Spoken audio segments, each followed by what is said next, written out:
Hello there. Welcome to my YouTube channel.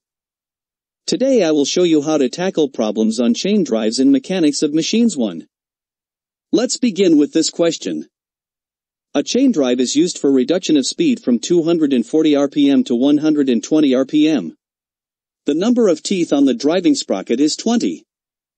Find the number of teeth on the driven sprocket. If the pitch circle diameter of the driven sprocket is 600 mm and center-to-center distance between the two sprockets is 800 mm, determine the pitch and length of the chain.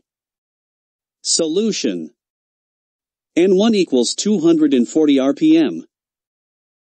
N2 equals 120 rpm. T1 equals 20. R2 equals 0.3 meters. X equals 0.8 meters. Let T2 be equals to number of teeth on the driven sprocket. Finding the number of teeth on the driven sprocket. T2 is equal to 40. Finding the pitch of the chain. P equals 47.1 millimeters. Finding the pitch circle radius of the driving sprocket.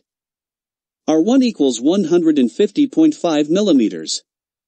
Finding M. M equals 16.985.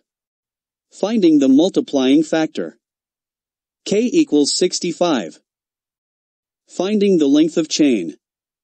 L equals 3.0615 meters. Don't forget to subscribe, like and comment. I am Engineer Mayday. When you need help, Mayday is the call. You have been an interactive learner. Thank you.